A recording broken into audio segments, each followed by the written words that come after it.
Добрый день, паважаныя дзеці, паважаныя бацькі. Сёння мы з вами пазнаёмся з прытчай пра блуднага сына. Твор вывучаецца на уроках беларускай літаратуры ў 6 класе. Калі ласка, подписывайтесь на канал і ставьте лайки.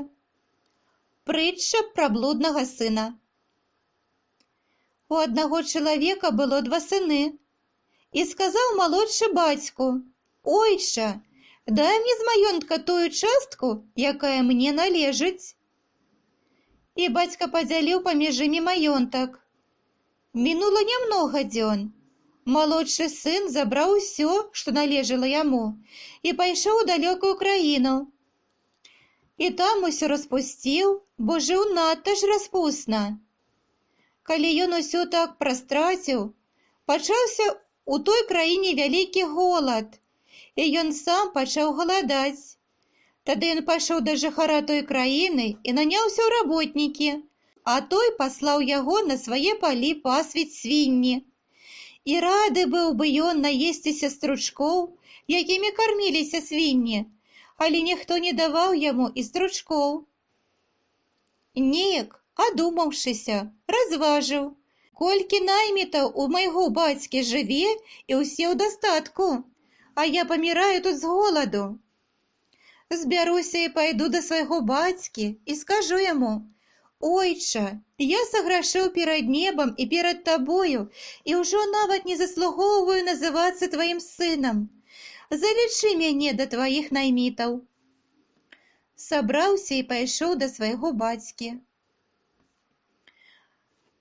І калі ён быў яшчэ далёка, убачыў яго бацька і пашкадаваў, і пабег яму насустрач, абняў за шыю і цалаваў яго. А сын сказаў бацьку: «Ойча, я саграшыў перад небам і перад табою, і ўжо не варты называцца сынам тваім».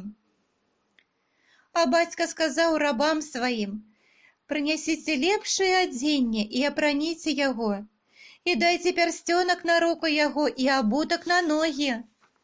І прывядзіце укормленае цяля і закаліце, будзем есці і весяліцца. Бо сын гэты мой быў мёртвы і ажыў, прападаў і знайшоўся». І пачалі весяліцца.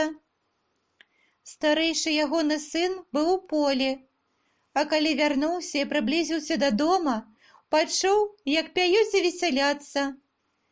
Ён паклікаў аднаго слугу і спытаўся: «Што гэта такое?»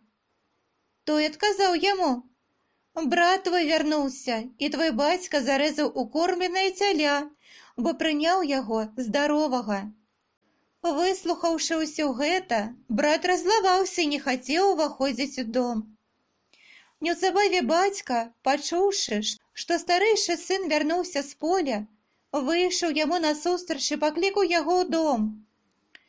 Сын строга паглядзеў на бацьку і пачаў яго папракаць: «Вось я столькі гадоў служу табе і ніколі не парушыў загаду твайго, але ты ніколі не даў мне нават казляняці, каб я з маімі сябрамі павесяліўся.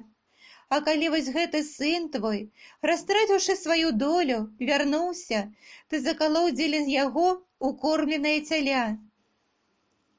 Бацька так сказаў яму: «Сыне мой, ты заўсёды пры мне, і ўсё маё тваё.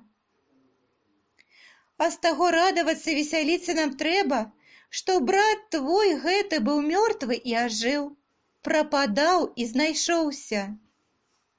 Гэтай прытчай Ісус не раз даводзіў, што нябесны Айцец радуецца і даруе грахі таму, хто прыходзіць да яго, пакаяўшыся ад усяго сэрца.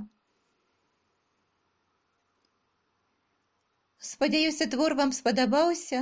Дзякуй вам за ўвагу.